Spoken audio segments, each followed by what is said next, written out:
This is the one, the only Broke Boy Sports Podcast. And as usual, joined by my co-host, Martyn Pape, ladies and gentlemen. Hello, hello. Live here in prime time on what could quite possibly be one of the saddest weeks of 2020. And God damn it, that's saying a lot. One of the most, you already know. one of the weirdest, or not weird, just, there's no word I can think of to describe the past few days, to be honest. And you guessed it, guys. I keep my promises. The second that you stop doing it, I'll stop talking about it.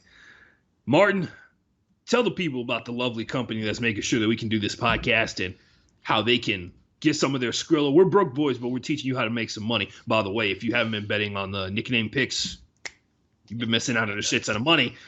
Went 3-1 this past week. Would have gone maybe potentially 4-1, but one of the fights got scrapped at the last second. Hopefully, I think it was Takashi Sato, right? Takashi Ten Sato is the guy who didn't fight. Hopefully he's all right. Nothing bad happened to him or anything like that. But yeah, Martyn, tell the people about Thrive Fantasy. Hashtag prop up season is here with baseball, basketball, football right around the corner. It is a DFS app, but it focuses on prop bets more than just the normal fantasy. I'm just going to say fantasy football stats that you play with. This one's a little bit more interesting. It's a little bit more fun, a little bit more, you can get in on more action, sort of speak. You don't have to have your same team over and over again, or this guy has to be in your lineup. Over and under, you say, do you think Aaron Rodgers is going to throw for over 263 and a half yards? Either go over, under. Do you think Dalvin Cook will have 77 and a half rushing yards total? Over, under. Julio Jones, 92 and a half receiving yards in a game. Over or under? I mean, it's you go back. Yeah, you go back and forth. That's the hard part. Do you think Julio Jones is going to have 92 and a half yards in a game? Some people will be like, "Oh, he's going to hit 100 yards every fucking game." Some people are like, "He's not going to." No, it's very interesting. Especially, I've been looking at the football props. There is going to be three special ones available. If you download Thrive Fantasy, use code BROKEBOY when you put $20 down. You'll get a $20 bonus right back, so you'll get $40 to play immediately. And there's already the Chiefs versus Texans, the Thursday night kickoff for the season, $25 entry, $2,500 going to first. Then on NFL Sunday, the kickoff for the season, another $25 entry. This one, $5,500 going to first. And NFL Sunday, touchdowns only, $20 entry, $2,500 going to first. Again, that's Thrive Fantasy, prop bets. When you download it, use code BROKEBOY, and when you put $20 down, they'll give you $20 right back, so you've got $40 out of the gate. And I'm looking forward to that Chiefs-Texans game, looking at some of the prop bets already. I'm going over on every single Chiefs player that I pick, Ashton. Yeah, so, by the way, I think today is Stevie Ray Vaughan's death anniversary, so shout out to him. Shout out to the Texas legend. Martyn, first of all, going over on all the Chiefs players is probably a good idea because based off the way that camp has been going,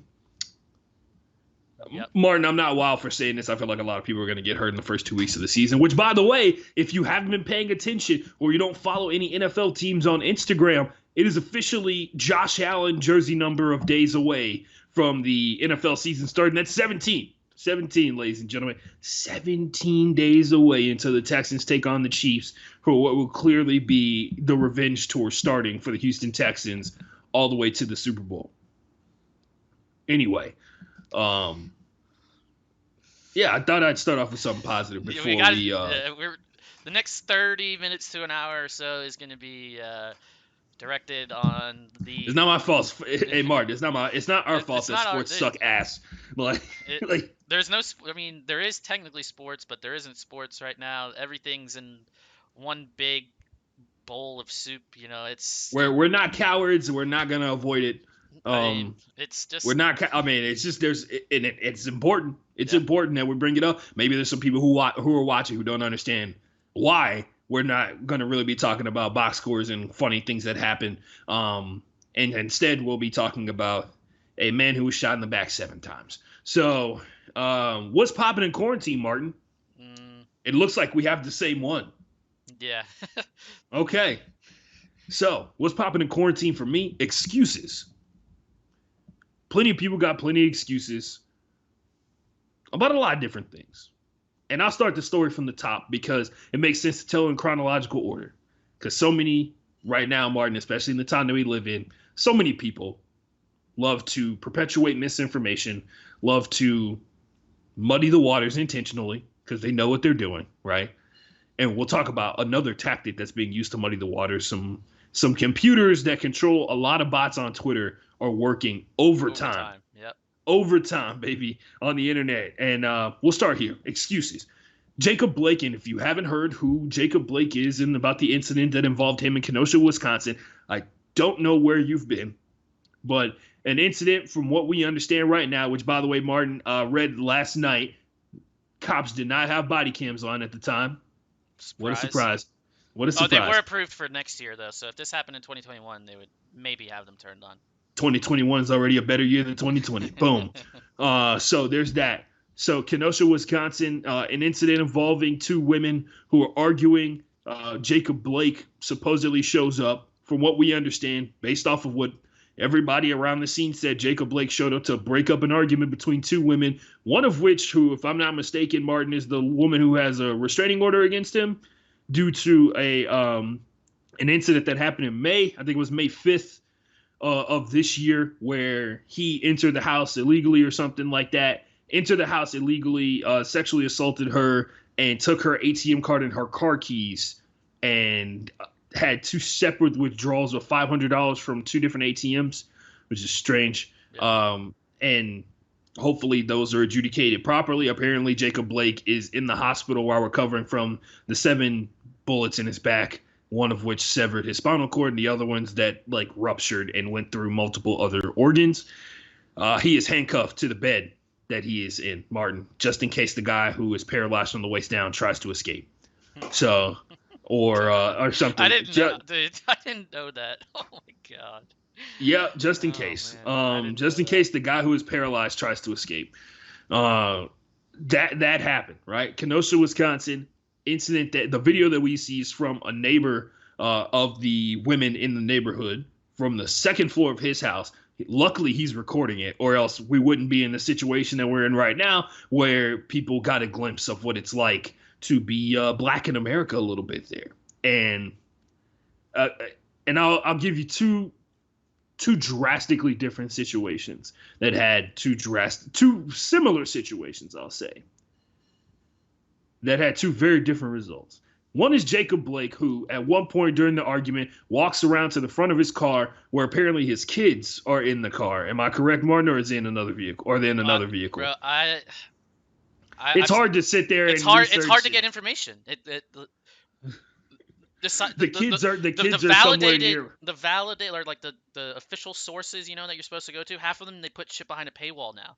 Almost all of them put shit behind a paywall now. So I mean, New York Times, Wall Street Journal, just like any site you go to try and look up information, because that's the thing that a lot of people don't do, is do their own research. And so it's easier to look at Facebook memes, Martin. Exactly. What are you talking about? Exactly. Yeah. The kids are nearby. They're either in the car or looking at, or in another car looking at the car that their dad is getting into, right? Or they're outside. I've also seen they were outside on the sidewalk, like out of the video. I mean, I've seen so much shit. Yeah, there's an angle that's from the neighbor from the second floor looking down upon the situation. And then there's a person who was further down the block recording it from the opposite side of the car while the incident was going on. And the situation that goes on, Jacob Blake is apparently tased at some point and the taser doesn't go off, which apparently, if you don't know, the tasers that cops use, one has a projectile that shoots like needles, not needles, but what are they supposed to be called? They like shoot tendrils out. They pierce your skin, they hook into your skin, and then from the position of where the taser gun is, the cop is supposed to be able to administer shocks by pulling the trigger repeatedly. Sometimes those cartridges don't work because sometimes they don't connect to get charged and all this kind of stuff like that, to create the electrical charge into the wire into your body. And the second thing is, and if you saw the incident where the man ran away from the cops and was shot in the back 4 times as he was running away while he was drunk in a drive-thru in Atlanta. You can fire the clip or whatever and then run up on somebody and just tase him like it's a regular, like, actual taser gun. Like, you have to physically make contact with him. Anyway, that apparently that fails at some point. He walks around to the front of his car, opens the car door, and before you see anything else or before you know what's going on, he is shot in the back 7 times by a police officer who has 7 times, who has a grip on his T-shirt. 7 times. And I can't tell, what's strange to me is I can't tell you how many times I've seen cops tackle and beat the fuck out of a black man. And for some reason, what's sad is that would have been okay. Like, what is sad, right? Is that would have in today's times, even not beat him like I don't know what. Not to beat somebody to fucking bloody death, but you know what? But guess what? In that situation, Martin, that you're describing, where he gets tackled down to the ground, Jacob Blake, if he is arrested for some crime that he committed, Jacob Blake is able to walk into the holding cell. Exactly. And from what we understand right now, Jacob Blake is going to survive the injuries from the seven bullets that pierced his body, which is insane to me, and I think is insane to the doctors as well. The other part is his spinal column has been severed, but they do not think that the paralysis that he is experiencing now will be permanent, which is interesting, because hey, guess what? We live in the year 2020. We live in the future, right, Martin? So of course, with the medical advancements that doctors have come with, they can put a human being's spinal column back together to the point where they can walk again potentially. That incident happened. A lot of people were upset, justifiably so, because point blank, there's no clear point or time based off the video where Jacob Blake is given any order that he can't move, right? And he walks away from the situation, walks into his car. There's no orders being given from what we understand. There's just a bunch of screaming and yelling. And we see two grown men versus one grown man. 2 of those grown men are police officers. For some reason, those 2 grown men can't take down 1 grown man. I thought there was 3. I thought there was 3 police officers, which would make it even. They said there was 3, but I only see 2 in the video. What was the third one? I don't know. That's the thing. I've just just read that there. I've seen that there's. Yeah, 3. that's like, so. When I initially saw it, that was what I was told. You see the one grabbing his shirt, and then the other one's like at the front end of the car, right? I think that's. Yeah, at the front end of the car, and they're both right behind each other. I've never seen somebody who's in fear for their life walk so calmly behind another person. I've seen cops full on, I mean, you want to be for real? If you ever saw the incident where Baker Mayfield tried to run from the cops, that cop looked like a goddamn defensive end running him down on Denny Bryant Field. That's it. Oh, Darrell K. Royal Field, with how fast he ran after him. So it's interesting how that all shook out in terms of the cops just jumping automatically like we're gonna shoot this guy immediately, right? That was a real thing, and it was interesting how that all shook out. The other thing I will say is, as you would imagine, after you see a video where cops take no other measure to try and stop a human being other than to grab his T-shirt and then immediately jump to, I'm going to potentially end this man's life. Right? In front of his kids, in front of 2 women that he or in front of a woman he has those 3 children with. I'm going to end this man's life. There's a giant jump and leap in logic there almost instantaneously. The follow-up to that situation is Kenosha, Wisconsin, and a lot of other places across America, of course, dividedly so, justifiably so, very upset about a police officer treating any citizen like that. Because as far as we know, Martin, there's no evidence that those cops knew anything about the incident on Jacob Blake's record, which, by the way, that incident that they're talking about, the charges that he has open, the only charges. So that there's not even like a criminal thing of where you can be like, this guy consistently breaks the law. It was an incident that they've had a warrant out for months or weeks on, or 7 weeks, I believe it is on. And nobody seems to had been really trying to make an effort to hunt him down. Anyway, somebody let me know if that's like a normal thing that goes down or whatever. But I'll follow it up. I'll move on to the next phase of this whole thing. And I'm sure a lot of people have seen this argument. I'm gonna make it again anyway because it's really important to reiterate how laughably ironic life is right now, where Jacob Blake gets shot 7 times in his back for walking away from cops, and a 17-year-old with a long gun named Kyle Rittenhouse killed 2 people and wounded a third, walked towards the cops with a mob. You forgot the I'm not going to say the best part, but the most important part. He drove over state lines. I was gonna ask you, Martin, did you know that Kyle Rittenhouse was such an entrepreneur that he owned businesses in other states that he just had to go protect? That he knew the cops needed his help to protect his businesses in another state. Did you know he's also a 17-year-old who as an elite as far as I've read, 17-year-olds aren't allowed to own. So the loophole on that is based off of some recent information that came to light. Don't know if it's true, so naturally I'm going to tell you about it. There's been okay. I know what is true. There's a waiver that you can sign for a kid to be able to buy a firearm, or like parents can buy a firearm for a kid. There's a waiver for you to be able to sign that. That's for sure that exists. Don't know if that's what happened with Kyle Rittenhouse, though. Don't know if that's like how he came to possess that gun, right? Because there's a multitude of other ways as well. Based off of the image of his mother that's circulating around the internet, it makes sense that Kyle Rittenhouse has a semi-automatic long gun. So that being said, Kyle Rittenhouse, a 17-year-old, along with a bunch of other guys who, by the way, I wonder where Kyle's friends are at now. Kyle and a bunch of his other friends decided they were going to come defend some empty buildings that are businesses of other American citizens, right? And when I say defend, I mean he drove to another state to stand in front of a building waiting for somebody in an area where the buildings are boarded up and the police are out. The police are out. Him and his what are now being called, not surprisingly, vigilante group are. They're not calling them lone wolves.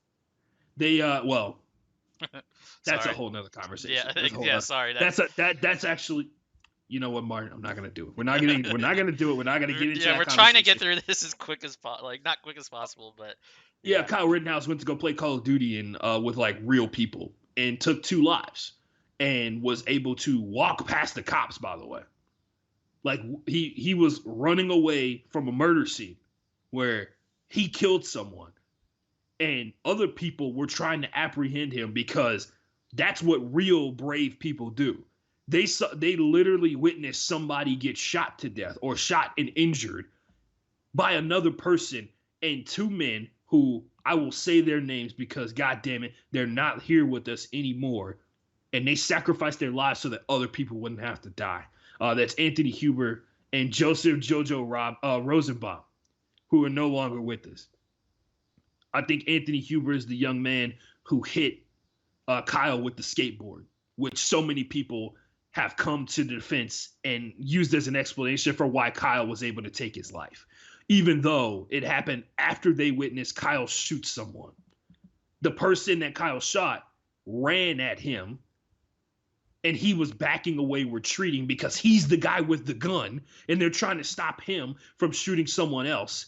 He shoots 2 people, kills them. He is now being charged with, I believe, it is 2 felonies for first-degree murder. So have fun in prison, I guess, Kyle. I really hope it was worth it because, dude, what has happened afterwards is absolutely disgusting. People trying to lord Kyle as if he's some sort of hero for killing 2 people over a building, an empty building with no one in it. Kyle decided that he was going to go play hero and thought that the cops needed his help. The police, whose job it is to police the area, let a 17-year-old help them defend some empty buildings.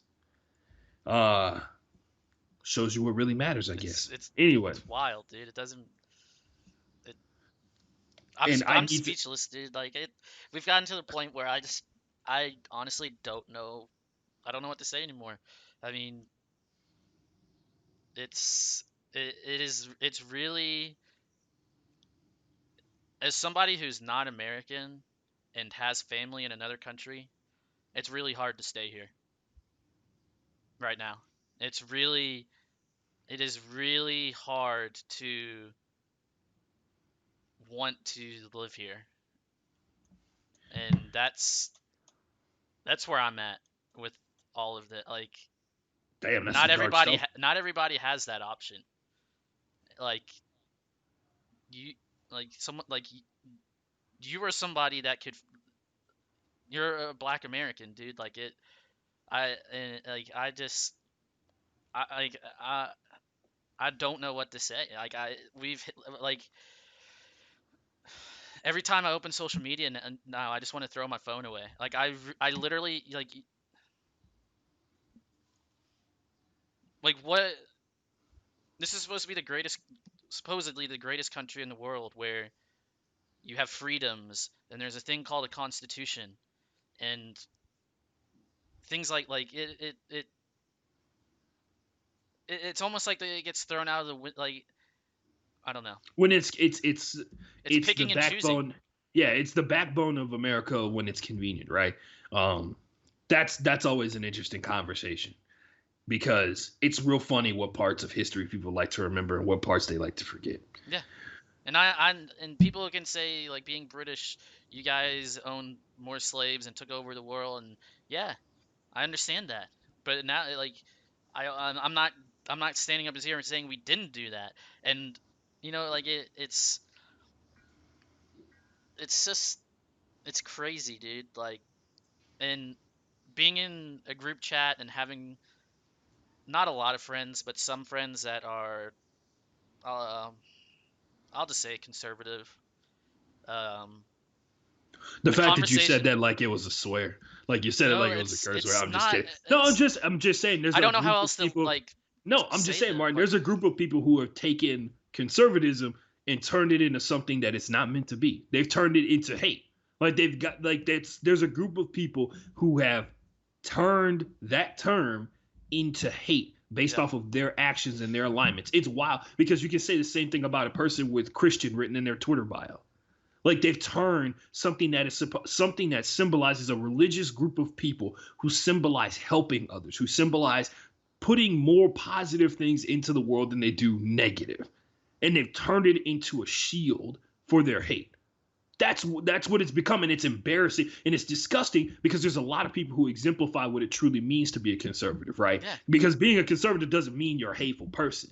It It just just means means you have it conservative typically values. Like, it just means you typically have like more it typically means that you're more about fiscal conservatism, you're more about like legal conservatism to a certain yeah, degree. It doesn't mean that you hate people of different colors, it doesn't mean that you prescribe to elitism, yeah. But it but seems, people have turned it into that. and the thing is, like, and they'll say, well, the other side is the exact same, and to an extent, to a very minor extent, yes.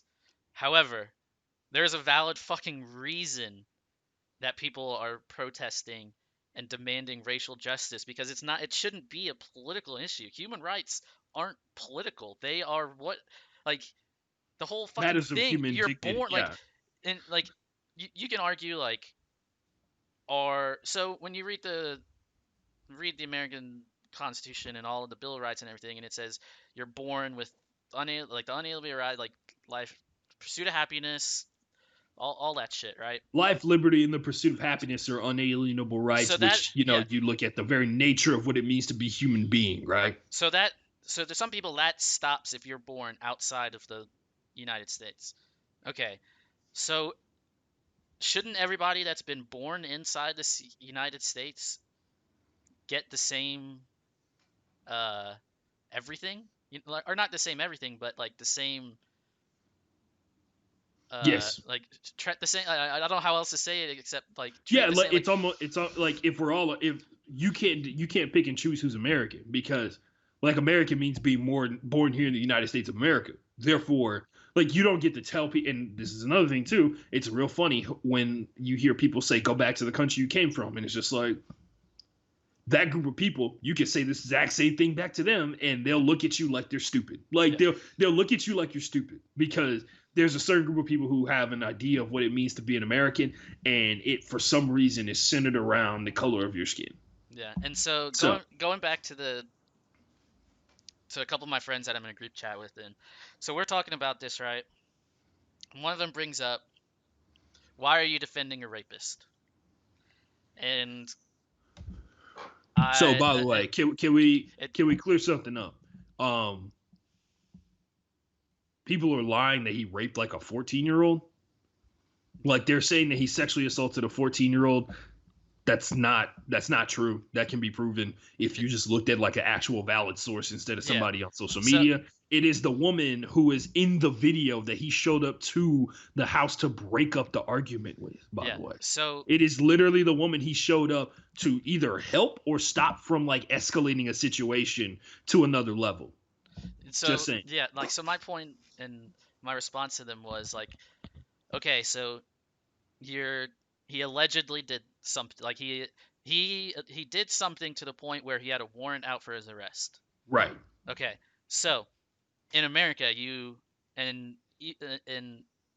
like not in America. I'll get to that in a second. Some people have seen, like, as soon as they see he's got a criminal record and he's wanted for something, they're like, "Oh, okay, he's fine." Yeah, that's the hamster wheel. That's the hamster wheel. Like something horrible happens to a human being. You see the video, and there's some people, instead of they watch the video, and there's some people, Candace Owens, I'll say her name. I don't give a fuck. She's a horrible person. There's some people, they see a person get shot, and they immediately go to Google to type in what they've done criminally. Yeah, like George Floyd. Because they think that's how you understand the situation. Yeah, like George Floyd had been arrested for this and that throughout his life, so it's warranted. Obviously, he deserved that, right? Yeah, so it's warranted to have a knee on the back of his neck for not, like, that just doesn't make sense. And the other thing is, like, I'm in no way defending rapists, anybody, like taking Blake out of it, just child molesters in general. No matter the crime, you still get due process.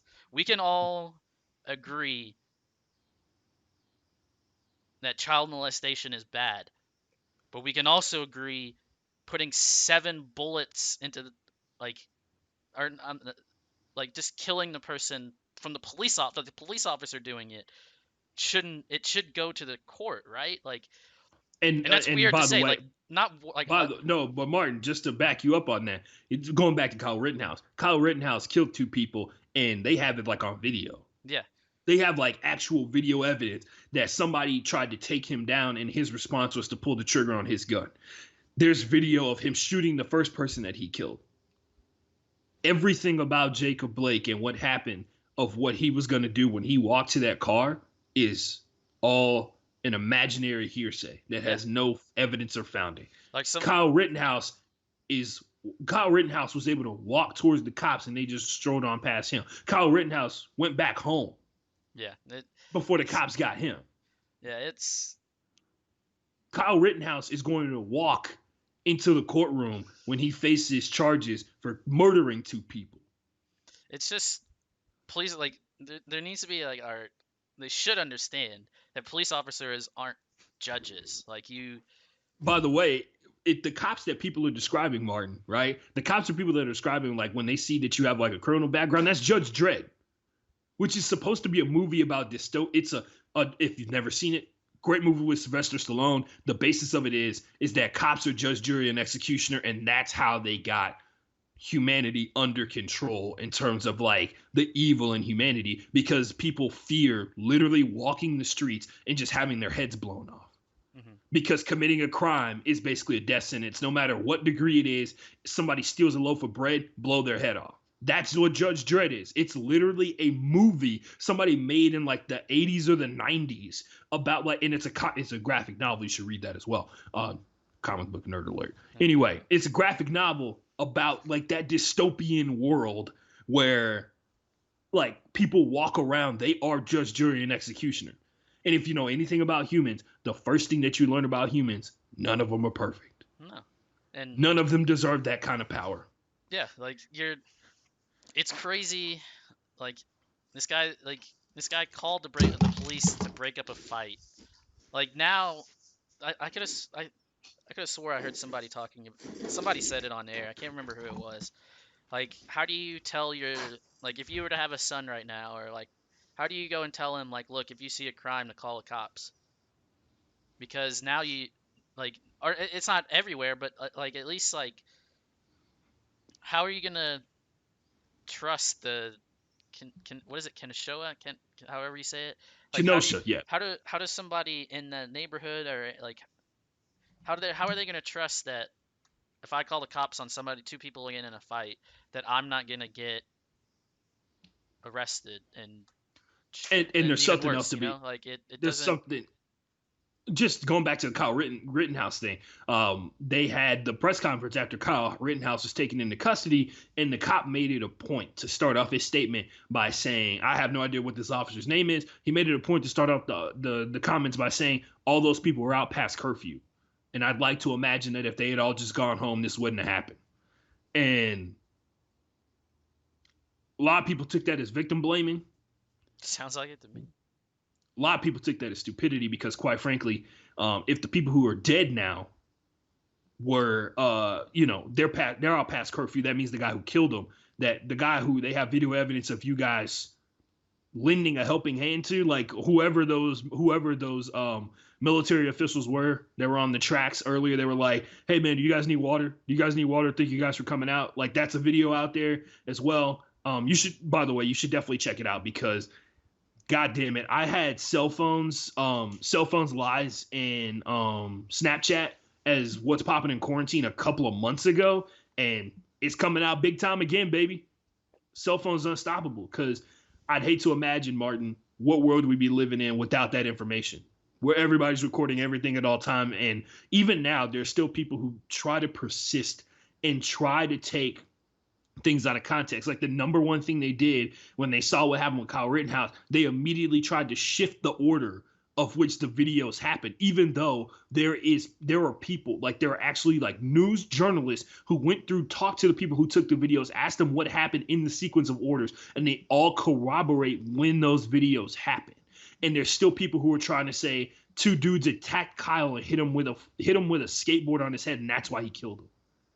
There's still people who are denying like what happened initially, that all those people saw him shoot someone and then he started running away when the mob realized what he was doing. He started running towards the cops because he felt more, and Martin, tell me if this is a strange concept, he felt safer in the custody of the police than he did out in the actual general public around him. A guy who literally just killed two people felt safer in the custody of the police than the general public. Says a lot. Yeah. You got anything else to say, man? No, we gotta get something. We got positive stuff to talk about. I promise you. Yeah, I promise we got there. positive stuff. My last point. How is it that other countries don't have this problem? Well, see, that's another thing too, man. We can have a conversation about how some countries just flat out don't play that gun shit. Like Australia doesn't allow like citizens to own guns. Yeah. But that wouldn't be American if you stop people from owning guns, because the right to bear arms is a part of the Bill of Rights of being an American citizen. You know what I mean? Like that's a real thing. I mean, even taking that out of it, like how to like, it just doesn't seem like we hear, or maybe it's just, it's almost like maybe it's American isolation. Yeah, maybe it's I don't. Maybe it's like cops are held to a higher standard in certain places than others aren't. When is it gonna be? When's enough gonna be enough, man? Like when can Americans that are left leaning and when are Americans that are right leaning come when can they come to a common ground? And I don't. I don't see it ever. And see, Martin, this is a thing too. This is a conversation to have with everybody who's listening to this podcast, everybody who's watching this on Twitch right now, everybody who's listening retroactively after we already recorded this. Don't let the loudest voices be the only voices you hear. Yep. Because there's a story, Martin. There's a story we're about to talk about that plays very big in terms of how people see the world, right? And worst of the worst, there's a very important thing that we're going to point out. And worst of the worst, that plays big into how people see the world. Because the world we live in now, the loudest voices usually say the most absurd things to be the loudest. They say the most out, like we live in the world of hot takes. We say it all the time. Sports is a reflection of life. Why do you think guys like Stephen A., guys like Max Kellerman, by the way, shout out to Max Kellerman for calling out SEC fans earlier today. Why do guys like Stephen A., Max Kellerman, Doug Gottlieb, Clay Travis, all those guys use tactics that are used in actual like talk television, talk radio methods in sports because it works. Yeah, They're cooking up people are cooking up takes to get the attention, whether it's bad or good intent, bad or negative, positive or negative attention. We know this for a fact because all publicity is good publicity, baby. Whether people disagree with you or not, I guarantee you, as somebody that at least somewhat agrees with you, you see that all the time. You see that all the time, especially with people who are like on the far left or the far right or far left extremism of the spectrum, Martin, right? They find people and they cultivate that audience. They cultivate that group of people. And some of them are very like David Duke was able to get away with this for so long. And I'm not comparing anybody who cooks up hot takes to David Duke, former Grand Wizard of the Ku Klux Klan, of a branch of the Ku Klux Klan that he made on his own because the Ku Klux Klan was like, oh, you wildin'. Anyway, David Duke gets away with this because he's very good at packaging horrible messaging in simplistic terms and in nice manners. There's a lot of people who are real good at that. People have been good at it for a long time. That's why con artists still exist to this day. They will always exist because people are really good at convincing you that they're not that bad. And it starts off with something small. And this is why I've said every time that we talked about situations with police brutality, every time we talked about things in terms of sports, little things become big things. Little things become huge things. Little things like you saying that snide comment or that snide hateful comment that is just like a generic term, like people who use gay for bad.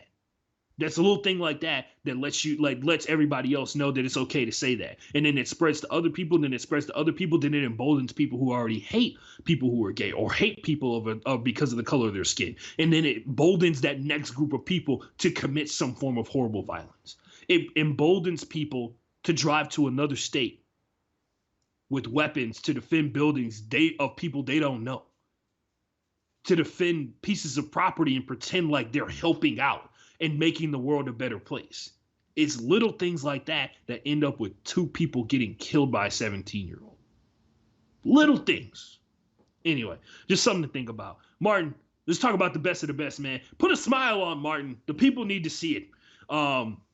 Best of the best. We got two things here. One of them is H-Town Hold It Down, 1,010%. The Toyota Center announced that it is going to be a polling station for the 2020 election. Shout out to everybody who got that done. And for everybody who says that James Harden just be in the strip club all the time, he obviously be in the strip club and talking to people on the phone while he at the strip club. Like, it's hard for me to believe that there's no influence whatsoever from the players when you see something like our arena is now going to be a polling station for people to come vote, for people to be able to have their voice heard, a resource that was not available until this year, right? And I'd like to imagine that's going to spark change across the board because I saw there's other arenas that are doing the same thing as well. Hopefully, every single sporting arena that, for the most part, and I know we're drifting towards a time now where more often arenas and stadiums are privatized money, right? Mm-hmm.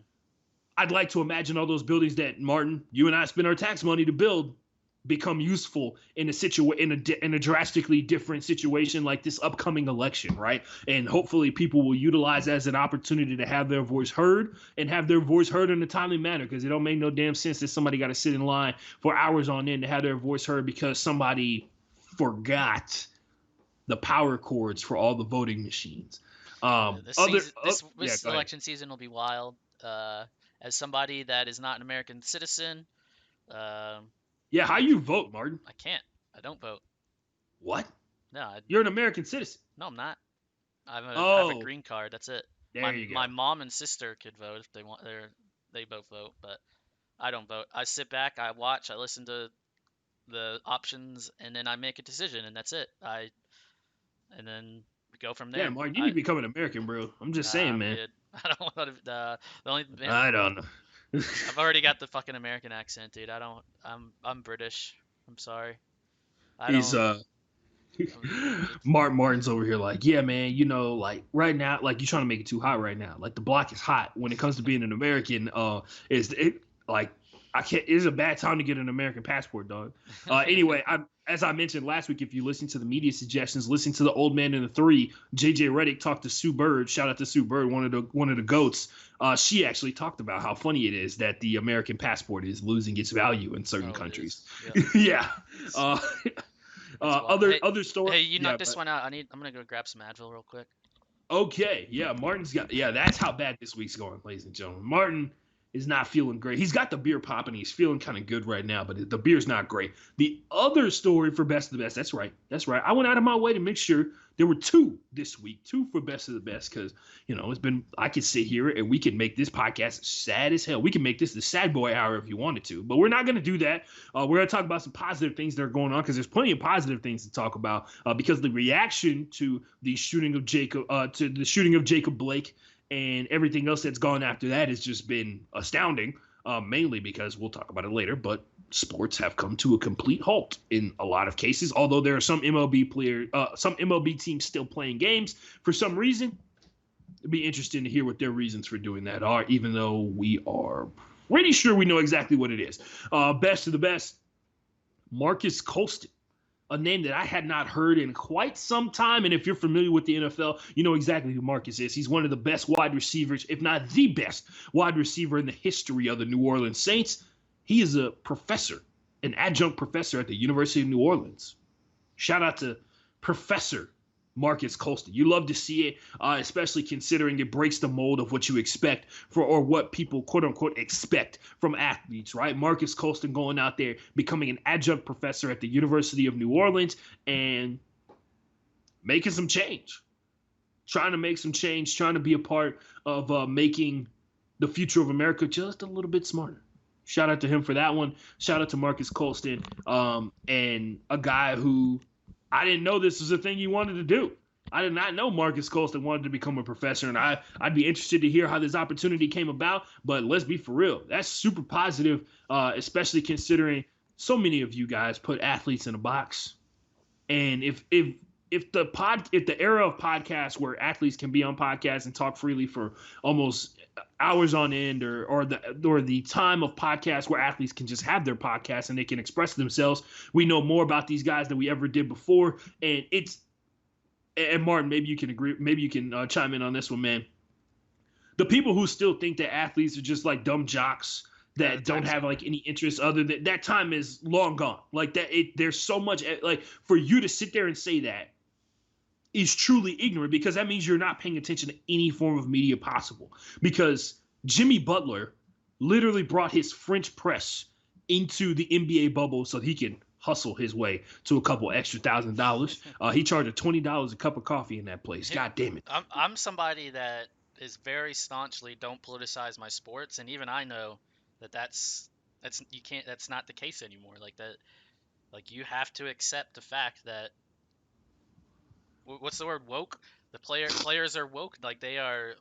And I'm not even talking about politics, man. I'm just talking about like life in general. Like these dudes have interests outside of basketball. Like some people don't believe this concept that somebody can just be gifted to be so immensely talented, go to practice every single day, not be passionate about it, despite the fact that most of y'all wake up every single fucking day and go to a job that you don't want. How do you think professional athletes, and y'all get paid way less than pro athletes? So they're telling you all you got to do is work hard, show up to this place, and they'll give you a couple $1 million every couple weeks. You know what I mean? Like that's what I'm talking about in terms of like a lot of people just wholeheartedly are like, you have to be all in to be successful at any form of sports. And I was like, that's not true. Like that, like sports is a reflection of life. There are people who are successful in everyday life who are not all in on their job. They want to live their life. So just because you think that's what it takes doesn't mean it's true. Some people are just born athletically better than others. I don't know what else to tell you. Some people are born smarter than others. It's just some things come easier to other people. And this is a perfect example of it. Marcus Colston, like they like to say, for the uninterrupted, more than an athlete. Yep. Shout out to him on that one.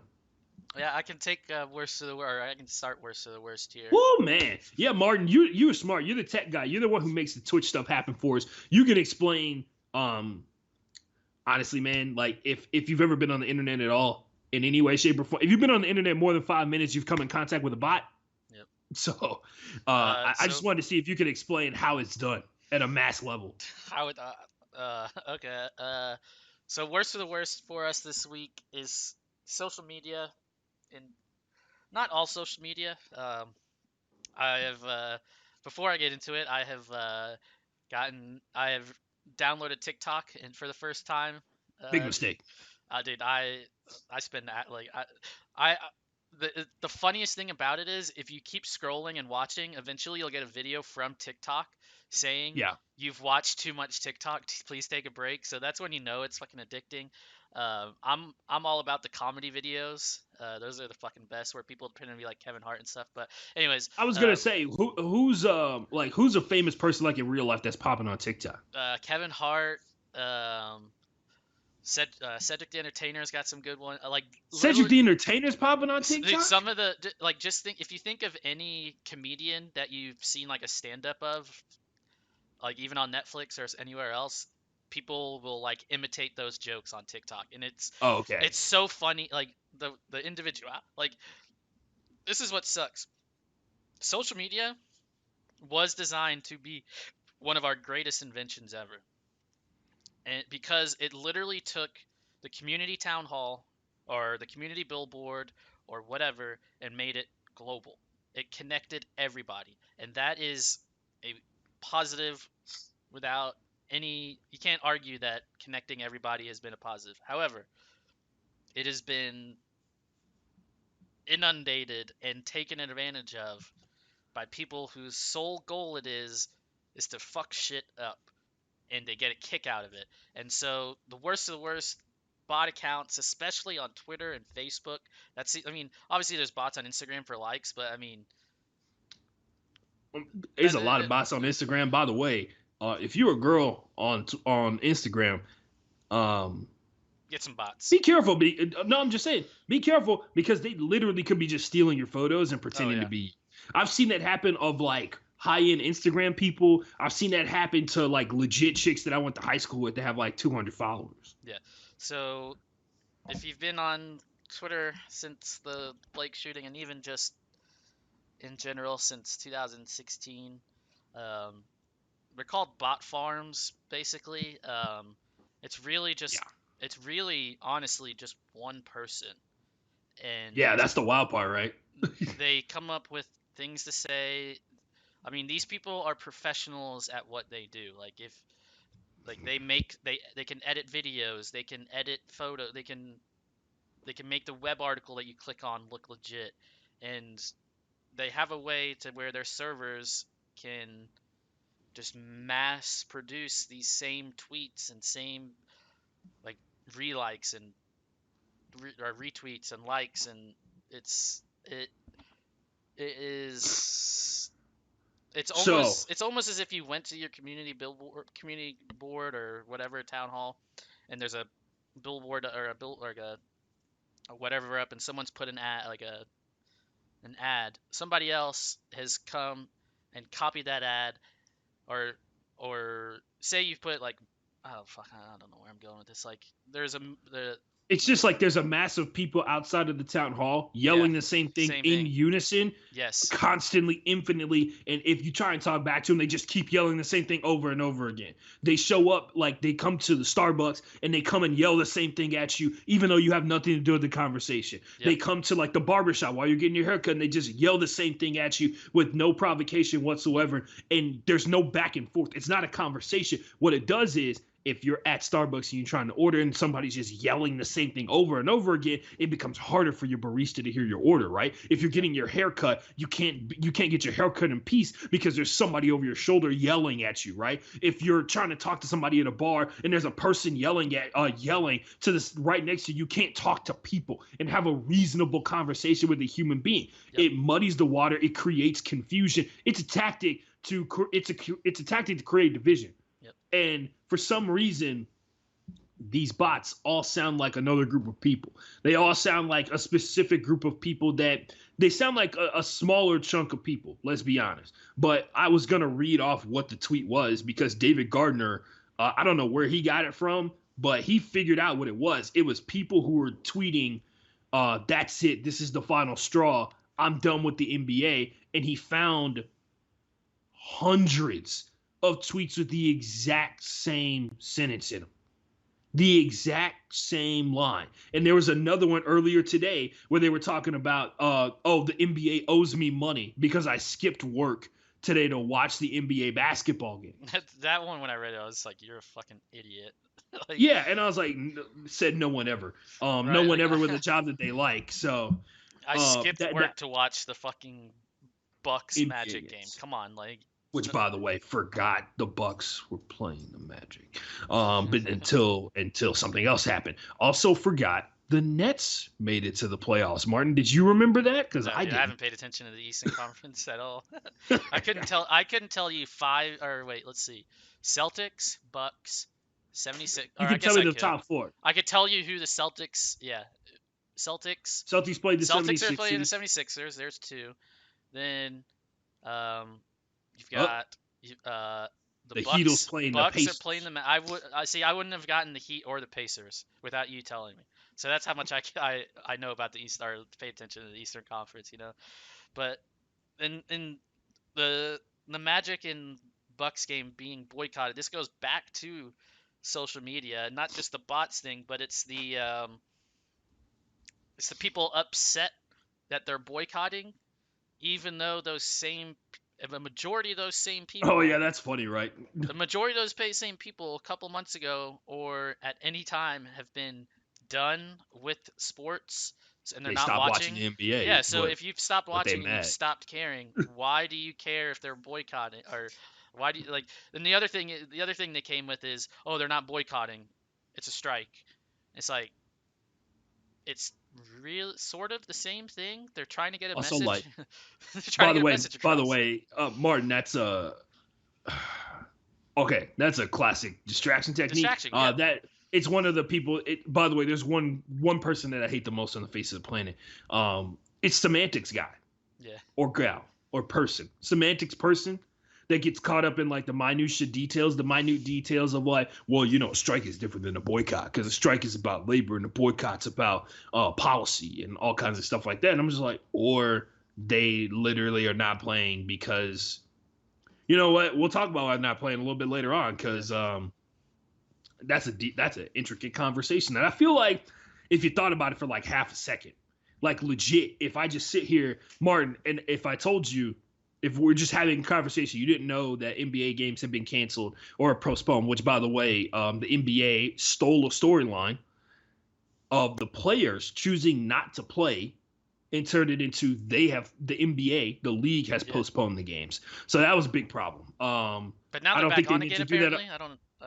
Yeah, so the theory is they're supposed to be playing Saturday, according to Rose. They keep saying Friday and Saturday. Nobody's confirmed anything yet.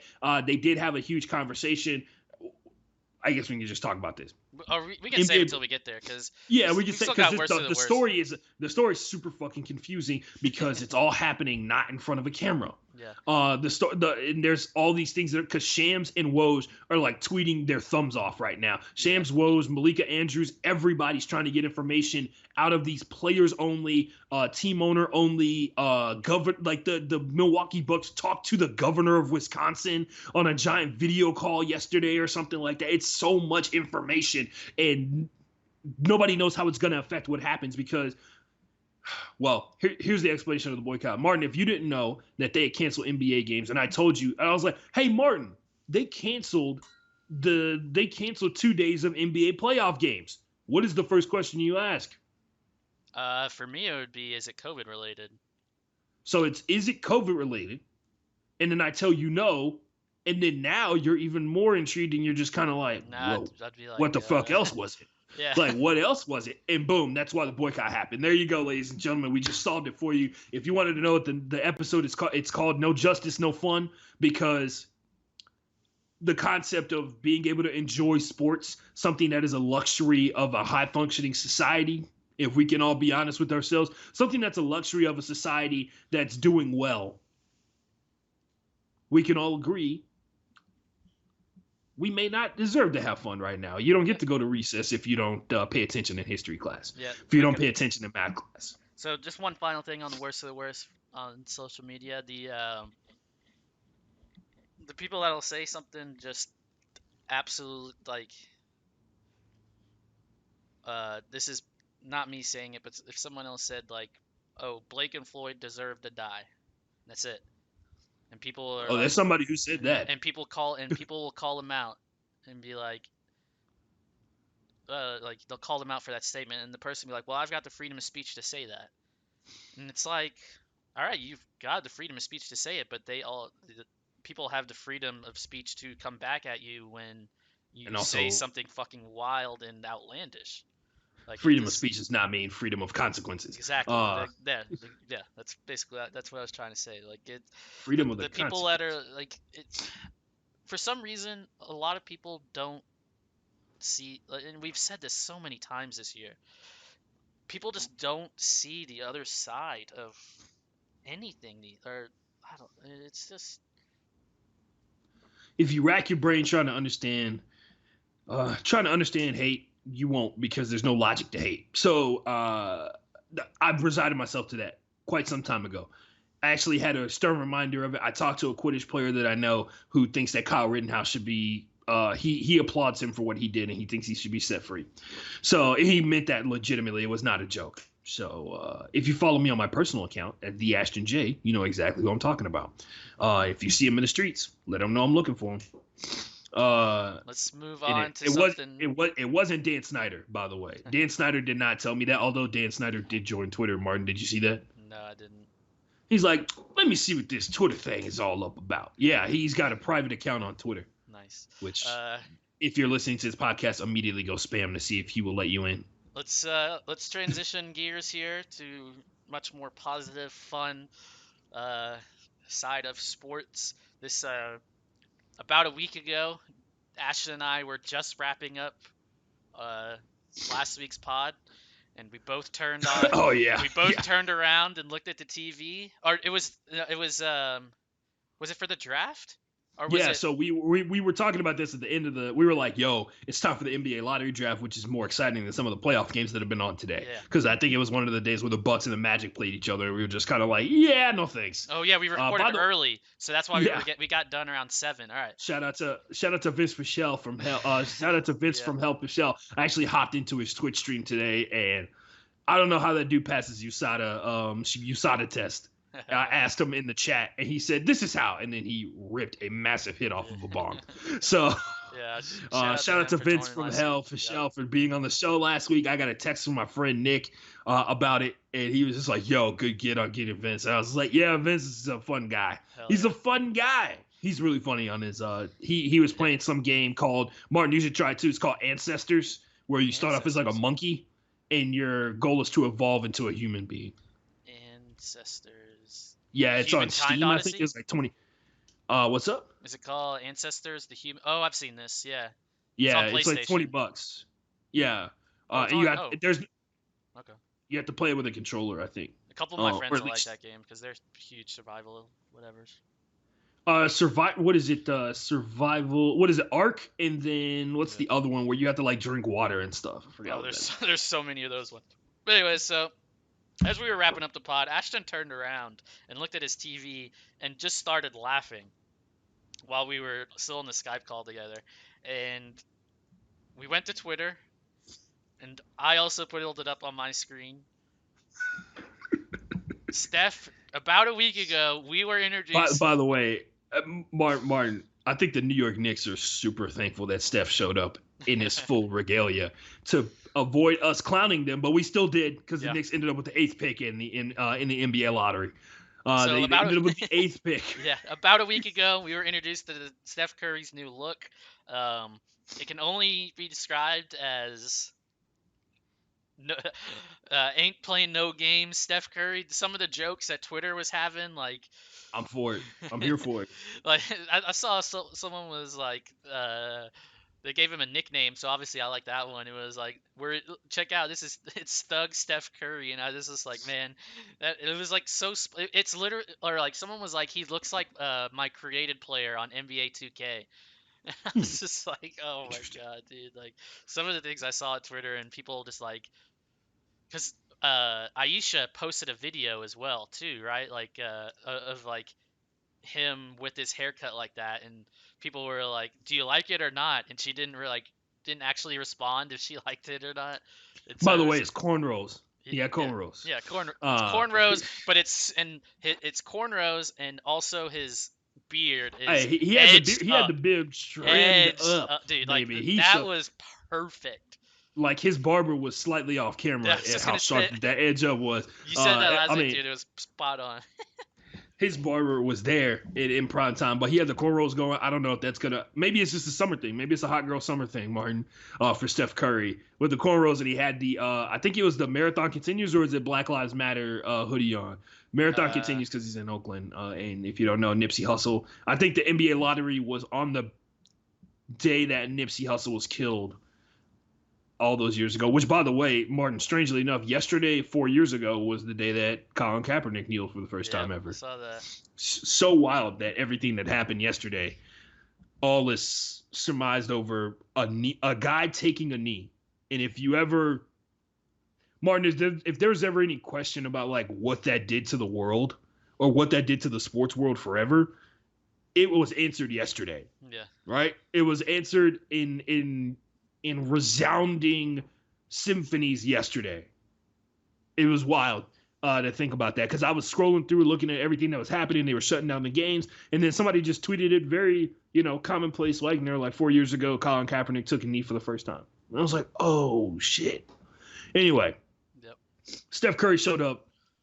Steph Looking Curry fresh. showed up. Looking fresh. For, Like no hate. fresh It to just death. Fresh to just death. He also had the tan poppy. You saw that, Martin? oh He yeah, looked dude. a little, It just threw everybody off because we haven't seen Steph. Like right. we had, If you don't remember why we haven't seen Steph, if you're not an NBA person, Steph broke his hand in like the second game of the season because somebody blocked him and he landed on his own hand, like after going up for basically a borderline dunk type situation on a layup. He landed on his own hand, and then an NBA center landed on him, and it broke 2 fingers in his hand. And that's also following the NBA playoffs last year where he dislocated a finger. So that hand's been under a lot of duress lately, yeah. and he's been in surgery and recovering ever since. And the season didn't go their way, and everybody just kind of took off this year. The Golden State Warriors took off a year, Yep. and the team that made it to the NBA Finals just a year ago, Martin, has the number 2 pick in the NBA draft. At least they didn't get the number 1, but it didn't really matter. Hey man, if they got the number 1 pick, it would have been just it would have been a crazier the story. parade of New York Knicks. That was like, wow, they're even better at sucking than the Knicks are. Dude, how the Knicks got the 8th pick is just, oh my god, there were so many people who were just thorough. I was like, this is the most New York Knicks thing of all time. So anyway, top 4 picks. The Minnesota Timberwolves got the number 1 pick overall. That'll help them out because now they don't know what to do because they just got D'Angelo Russell, who, if you don't know his history, the Lakers basically sent him to the Brooklyn Nets to die, like career-wise die. They were like, yeah, you suck, so you don't play here anymore. And they sent him to the Brooklyn Nets. And then, of course, he had the situation. They had the year where they took that gigantic leap from being a mediocre team in the NBA to being the team that was able to draw the attention of Kyrie Irving and Kevin Durant to go and join them. So, fun times. As always, fuck you, James Dolan. Yeah, so about a week ago, we were introduced to Steph Curry's new look. Now it's time. Are we talking money, Ashton? Or are we talking money? We're talking a lot of money. Yep. I will say that. We're talking a lot of money here, baby. If you know him, Most of you, if you play in IDP leagues like I am, Hell like I yeah. do, individual Hell yeah. defensive players in fantasy football, Buda Baker is cash money, He's baby. also got a If you're badass allowed to, name. yeah, Buda Baker for sure. He has a fat guy name. I'm not gonna lie. So if you have ever seen Buda Baker or know who he is, if you have an IDP league, individual defensive player league in fantasy football, Buda, and you're allowed to pick, if you're a person who's allowed to pick secondary players, Buda's like a top 5 because he's top 5 in tackles in the NFL almost every single year because that's how bad the Cardinals defense is. By the way, if you wanted a resource to understand how bad the Cardinals defense was last year, Brent Coleman, who is a guy, Brent Coleman, sorry, KOLLMAN. Check him out on YouTube. He breaks down NFL footage. He used to work for NFL Network, and Lance Zierlein respects him a ton. And a lot of other dudes in NFL draft and film community respect him a ton. He breaks down NFL film in a very entertaining manner, and he broke down the Arizona Cardinals defense and why it was absolute garbage last year. Side note, H-Town, hold it down. He's from Houston. No surprise there. Yeah, I didn't know that.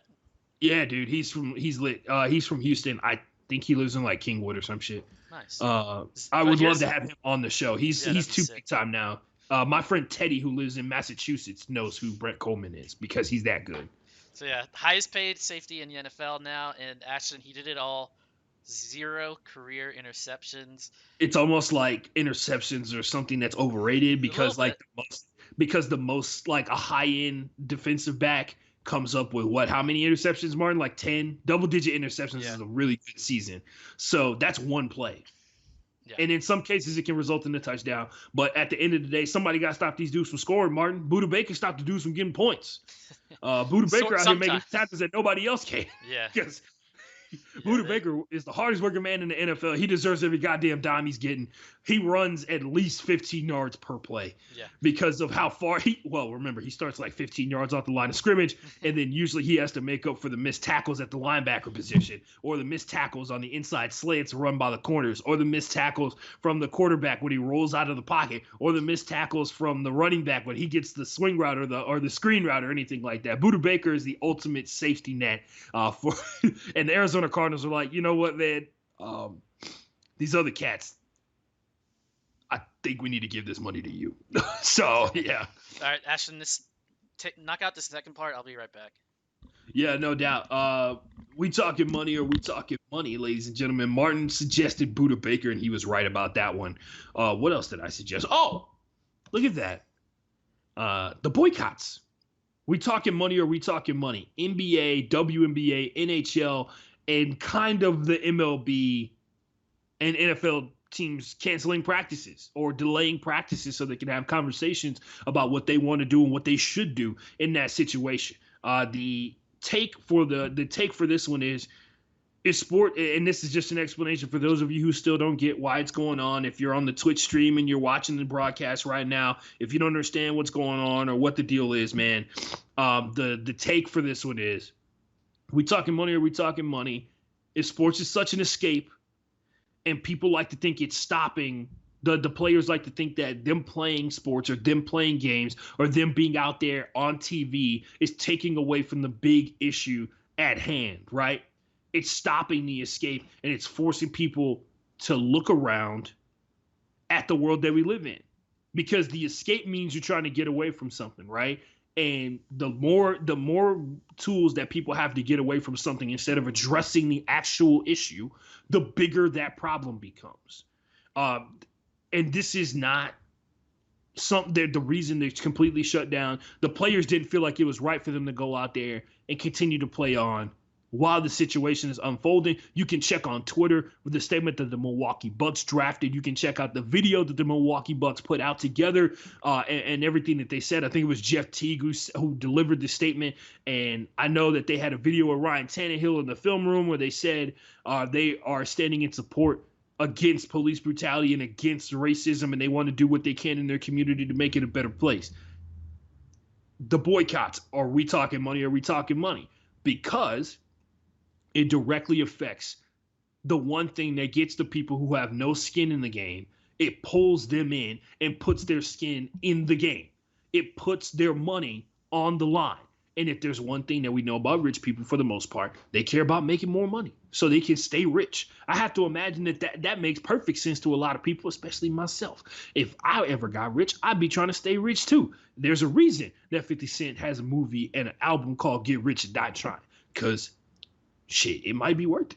Anyway, just a reminder and just to put that all in perspective for why the boycotts are happening, man. They're taking like the why the boycotts are happening overall. They're taking the money away, or they're affecting the money, or they're affecting the money of the people who have power to make change, the people who have the ability to put themselves out there. They're putting that kind of money down on it, and they're trying to make it happen. They're trying to force that change from the people who have more influence than they do.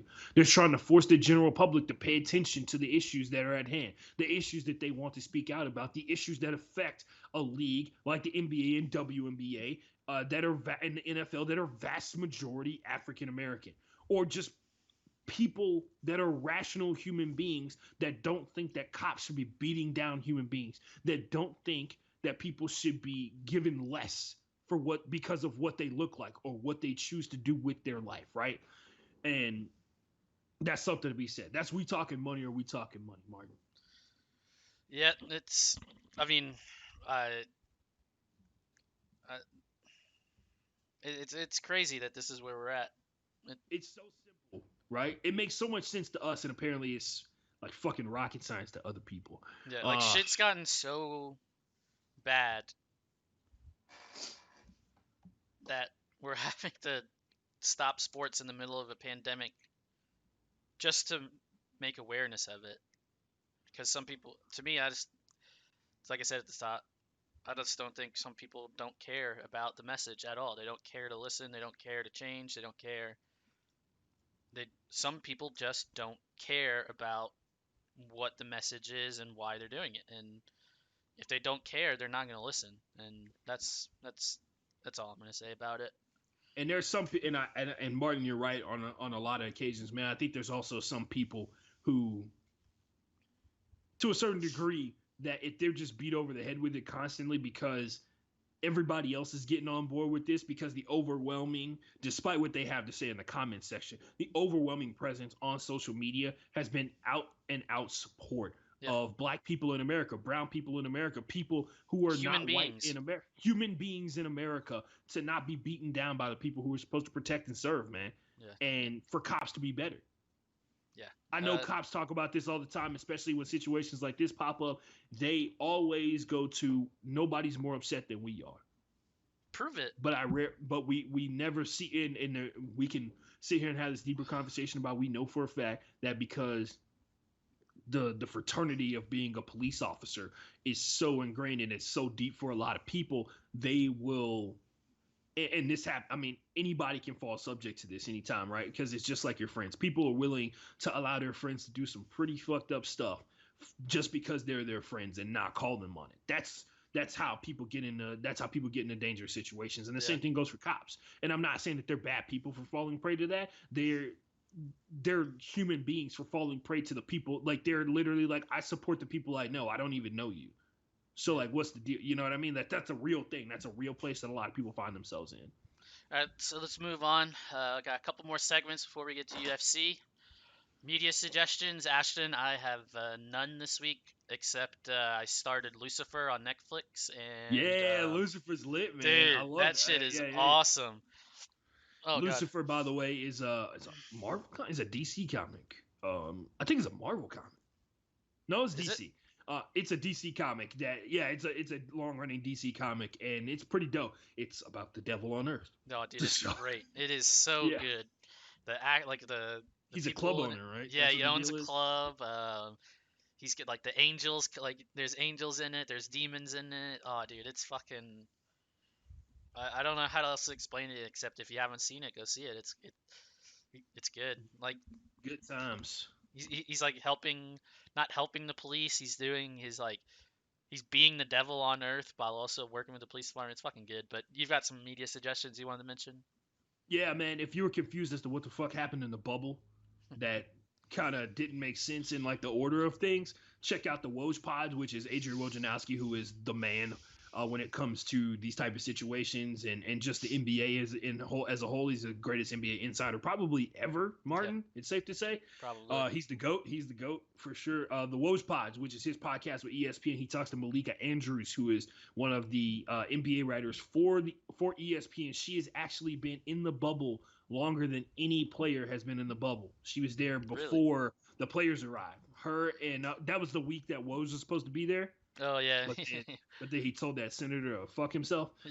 Shout out to Woj for that. Hashtag free Woj. I feel like he I, he came back from I, that quite well. I feel like he could have sold T-shirts and made Yeah. a shit ton of money because I would have bought one. Malika Andrews, he talks to her and they basically go back and forth about how things shook out for them, right? And they talk about how the outside world is looking in on the bubble, which is so wild to think about, Martin, that they're like literally looking in on a bubble and judging the people who are inside the bubble, because that sounds like a turn of phrase or like a metaphor for the most part, but it's literally something that's happening right now. And that's the only one I got this week. I know a lot of other stuff is like pretty heavy, but I'm sure you'll get plenty inundated with things that are talking about the situation going on in the bubble. I just thought that was some good information that people should check out because it's informative. It's informative. Yeah. So let's. Hello, you still Yeah, there? that's all I got. Yeah, that's all I got. I thought you froze on my end for just a second there. All right, so what's going on? We've only got a few things to mention here. I mean, we've talked about it a few times. The NBA playoffs, are they happening? Are they not? So It's you want to it's talk about the basic. NBA play? You want to talk about the NBA playoffs right now, or you Um, want to save it? we could save. I mean, we could save Do it. these two quick things about the NFL. Yeah. So the NFL earlier today, two NFL players were removed from the COVID-19 list, meaning only one player league wide is on that list now. Jaguars offensive tackle Ryan Pope. I can't remember who tweeted. It was an ESPN writer tweeted this out. I should have got Probably with his name. Schefter. No, it was a name I'd never heard before. That's why I thought it was weird. But the NFL doesn't specify details for those on the list. Blah blah blah. Based on the duration of the time spent, apparently it has not been a confirmed positive test from an NFL player since August 11th. So they're doing something right, I guess. Maybe, sort of. Martin. So we describe the current situation that the NFL is in, right? NFL's in training camp. Yeah. They've been in training camp for weeks. Facilities are clean. Locker rooms clean. People are taking precautions. They spread out the locker rooms and made them further and further out apart from each other. They're literally lifting outside, which, by the way, you would know if you watch Hard Knocks. Don't watch Hard Knocks. Nope, I haven't watched it. Just not you, just people in general, because I don't think anybody's watching Hard Knocks. They are lifting weights outside. They've expanded and like used extra space in the locker room so people can be 6 feet away. So if you do actually contract COVID-19 in some way, shape, or form, that it won't be you do contract COVID-19 in some way, shape, or form, it won't be a problem. So there's that, man. I will say this, Martin. Do you know what the difference between training camp and the regular season is in the NFL? There's, I guess, isn't there going to be at some point, they got to get on a plane and go somewhere else. Oh, true. They gotta get in a bus and go somewhere else. And I don't know, man. That's a lot of variables that can go wrong. And I get it. They don't walk through the airport. They don't. They ride on charter flights. They get charter buses to go from place to place. But they've been pretty strict about the protocol in terms of who gets in and out of the hotel for the team. And people haven't been going home. I wonder how that's going to persist after the regular season starts. You know what I mean? So have to wonder. Yeah, but how travel and going from location to location is going to affect certain people, because there are teams that are permitting fans inside the stadium and there are others who are not. Yeah. It's gonna be interesting once things like this is kind of like there is no preseason football, but this is preseason COVID-19 football season. So like they're going through the baby steps. Everything seems to be on the right track right now, but we haven't even got to the point like you just mentioned where actually going across the country and moving around and doing all this stuff. Um, but Yeah, it's gonna be interesting. that's the big if for me, man. Because all it takes is something to happen, like with the Cleveland Indians. Just by the way, Yeah, exactly. Did you see that they're not calling that kid back up? Huh? They're not calling police act. They sent him down to AAA. They made him drive Damn. to the AAA team or whatever. They sent him down to AAA ball, and they're like not calling him back up Wow. after the 2-week period of him testing Oh, negative multiple yeah. times. So he's clean, but they're not calling him back up. And everything that we had heard about what was going on inside the team in terms of like they were super fucking pissed that he would go do something like that and then like played it off. By the way, if you guys don't know, three Cleveland Indians players went out on the town the night after one of them played in his first MLB game and won the start, right? Which is a great achievement. It really is. Most people never even get to that point. No, most people don't ever even get close to that point. He went out, decided he was going to go party with his old friends, his friends literally in town, went to like a restaurant, ate out in a restaurant, and then went back to somebody's apartment, like one of the boys' apartments, and I'm assuming drank and did a bunch of other stuff as well, right? Like hung out and did like boy stuff, like did stupid goon type shit. And the team found out about it because he tried to come back to the hotel at like 3 o'clock in the morning, right? Yeah. Way past curfew. They've been wondering where the fuck he's been. And his response was, instead of apologizing, because on his team he has a person who has survived lymphoma, and he also has like another person who has like a respiratory disease. So if he's endangering them for like a night of fun. He's endangering somebody's life who's immune compromised for a night of fun, right?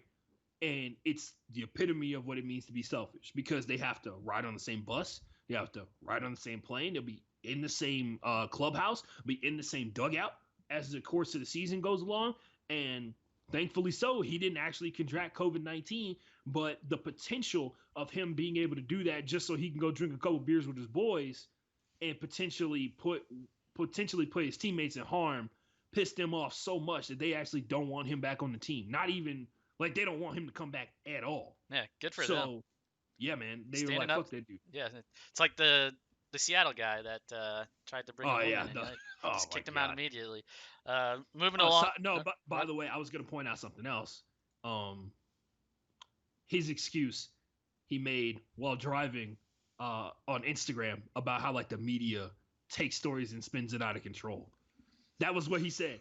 He's like, the media takes things and spins it out of control. And I was like, but, and then he goes on to admit everything that the media had reported about how he went out to eat, how he went out to eat, and then how he went out to hang out with his friends. Yeah. And so, how he tried to come back. Yeah, go ahead. The next on the list, we've got John Bones Jones giving up the heavyweight title. Former light heavyweight champion John Jones giving up the title, moving on up to the fat side.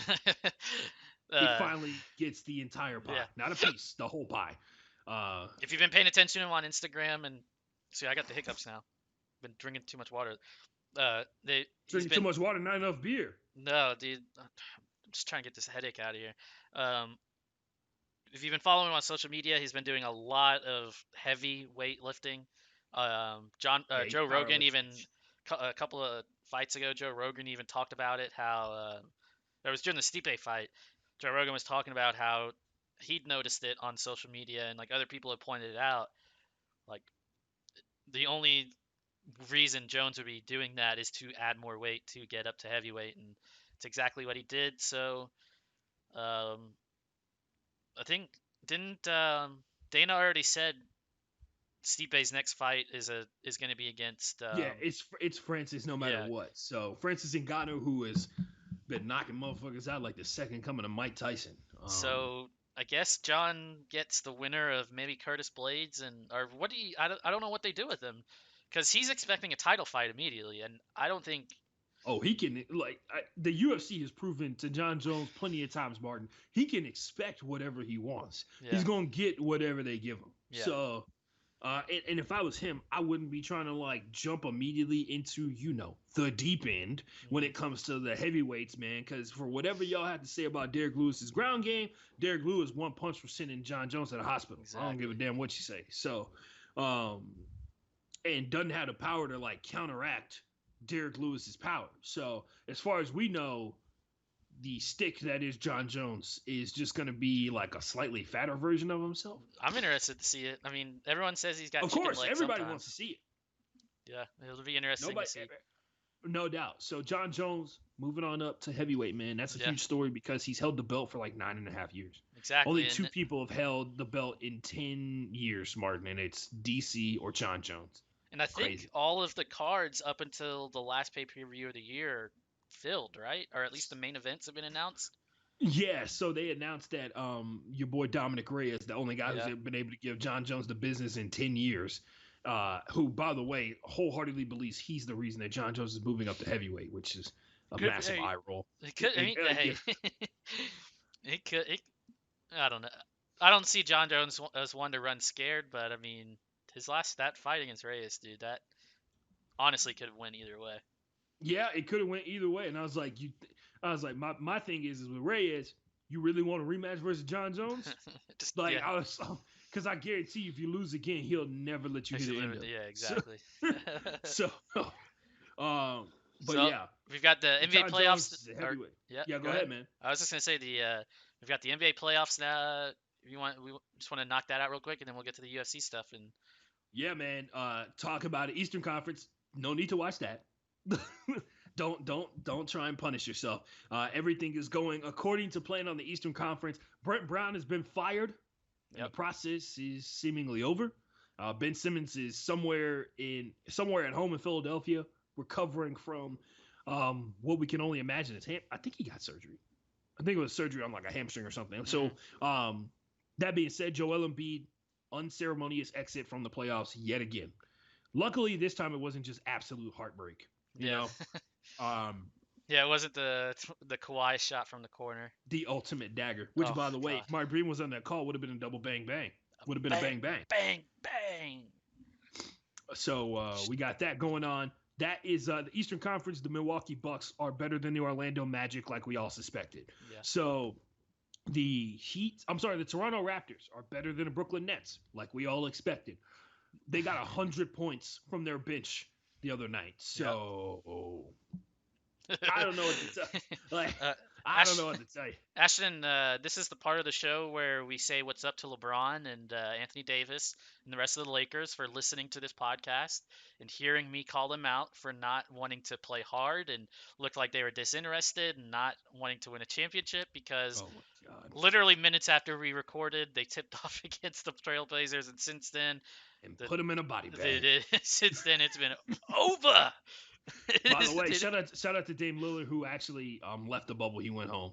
Yeah, So he's got. I think he tweeted. He posted on Instagram. He got like a dislocated finger and tore something in his knee. So yeah, he that's a gone. bummer. Yeah, That's a bummer. Dame was balling out of absolute control, and that last game didn't look like CJ McCollum has a broken back. If you know what I mean? yeah. Like legit has like a broken back. Like there's something chipped in a vertebrae in his back, and they've been hitting him up with whatever it is for every other day so he can function and treatment and all that kind of stuff like that. And they So finally he's got a figured the broken. Lakers almost kind of figured out the big his name. All I can never remember the center's name, the the guy down low for the Oh, Trailblazers. Yusuf Nurkic. Yusuf, yeah, there it is, Yusuf. I don't know Yusuf why. Nurkic. Yeah, he they seem to have figured him out a little bit. Yeah, Anthony, man, they're forcing him to take further and further shots, yeah, further and further outside. yep. The other thing to go along with it is apparently Alex Caruso is a defensive mastermind. Oh, he's a goat, Alex Caruso. He's from Texas A&M, man. The bald Kobe, as they like to call him. You know what I'm saying? The No, dude, oh, big who is balls. they? Everybody. What Reddit thread is that? What Everybody, Reddit thread? Oh everybody my god! everybody knows that Alex Caruso is. He's the second. You know, he's. Is it Kobe? Kobe's looking down, Yeah, and he exactly. is he's He's the one who dubbed Alex Yep. Caruso the next one, my child. That's what it is. Not LeBron James, Alex Caruso. Yeah. Alex Caruso's been playing defense out of his mind. I think he had like a plus 26 one night. Yeah, it was At the end of ridiculous. one of these games, it was crazy.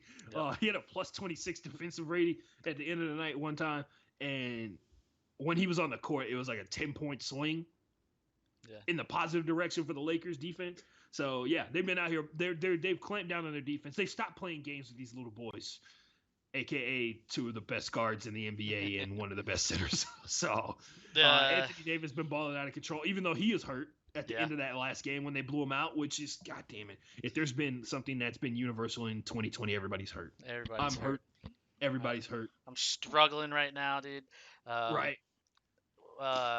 This is other game. Yeah, go ahead. By the way, the Oklahoma City Thunder have officially been infected by one of the most disgusting diseases on the planet. It's CP3 syndrome. They all play just absolutely nasty, like disgusting defense with him, and it has never been more epitomized than how it took the Rockets 2 inbounds in 15 minutes to get the ball inbounded. Yeah, they the image of James Harden shoving the hand sanitizer over. That's about where Rocket fans are at right now. I'm pretty sure if you ask most Rocket fans, they thought it would be a sweep or like maybe OKC took one game. But now that they've because people, the primary question was, Martin, where are they supposed to get the points from, right? Yeah. Like where are they getting points from? Like CP3's not coming out here and dropping 40 on the Rockets every single night of the game. But you know what they didn't expect? The Thunder holding the Rockets underneath 100 points. Yeah. So yeah, joke's on you guys.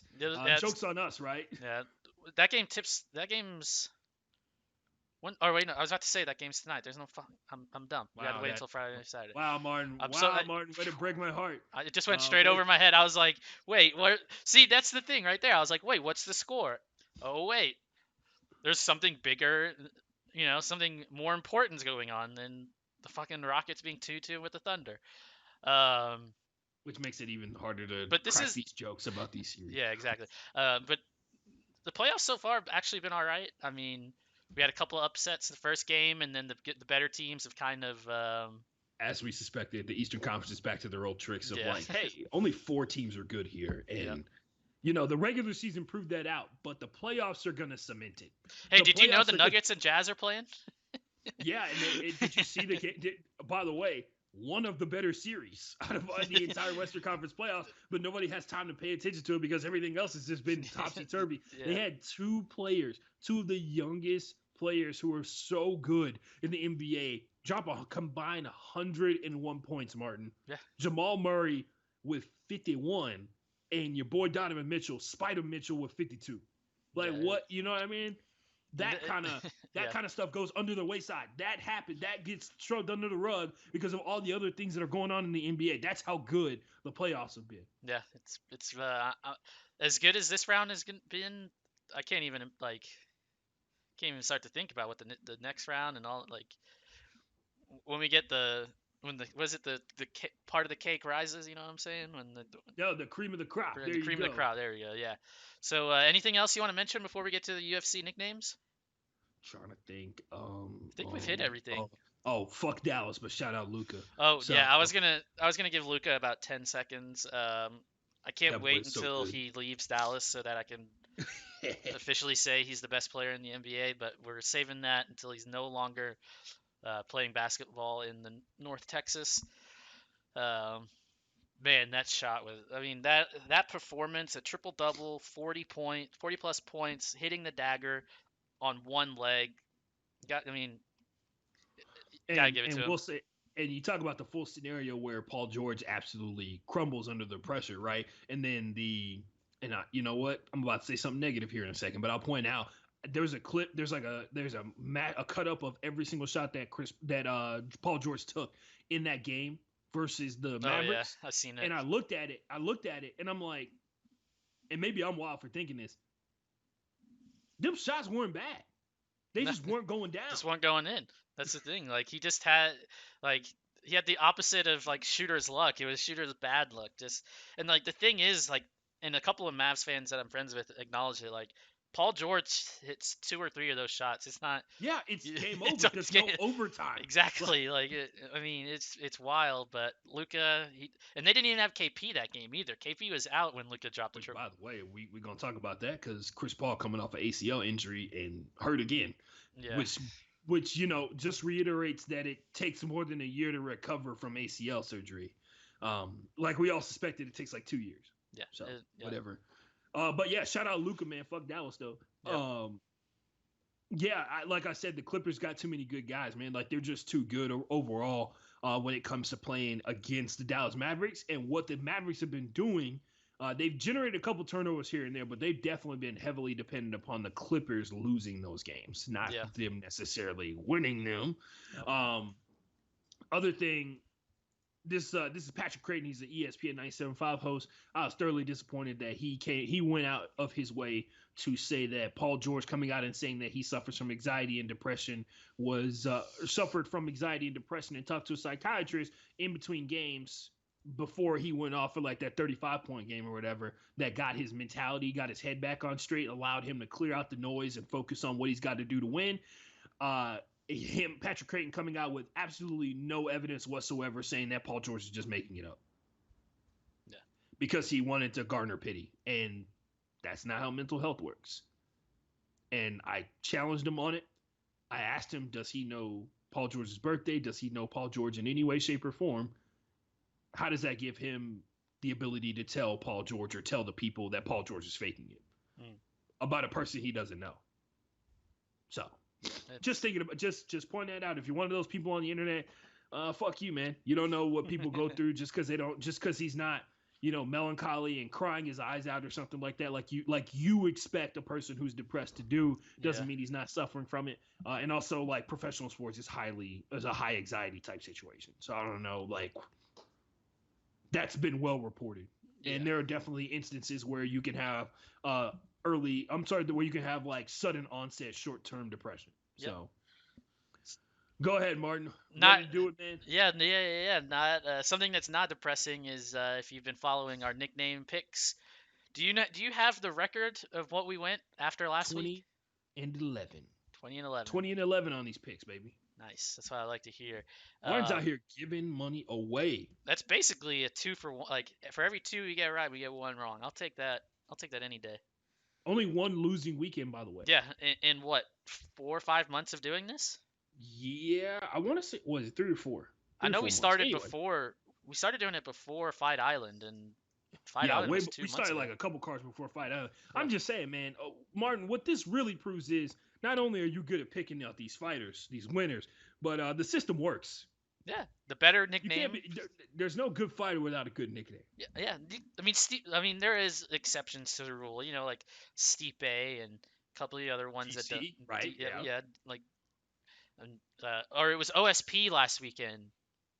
Did we pick OSP? Yeah, Oven St. Preux got pulled. Hopefully he's all right, man. Yeah, for COVID. Shout out to Oven St. Preux. Hopefully he's all right, man, because he actually contracted COVID-19. Yeah, so let's get into these nicknames. We've got a familiar name, don't we, leading it off?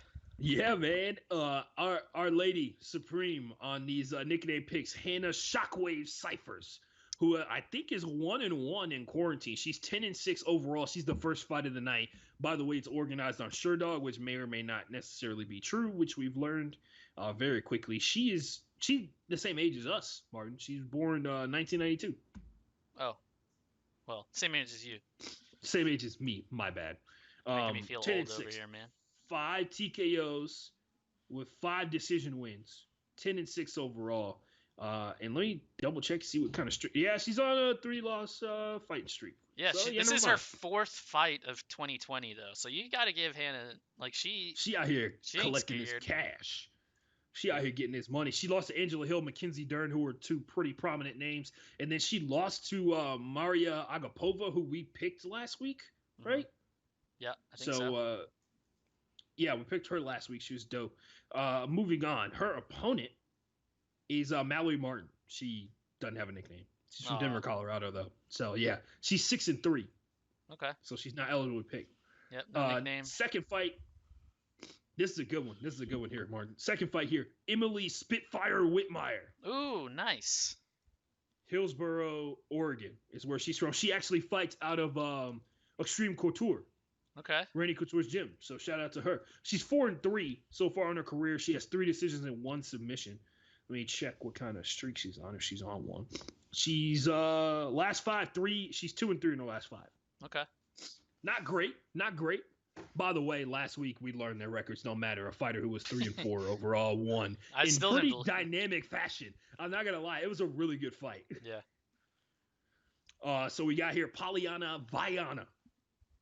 Polyana Dama de Ferro Viana. You know what that means, right, Martin? Say it one more time. Polyana Dama de Ferro Viana. No, what does it mean? Brazilian. The Iron Lady. Ooh, nice. Polyana, the Iron Lady Viana. 2 good nicknames going up against each other. That one's gonna go on the list. I'm just gonna have to do a little thinking here while we go through the rest of them.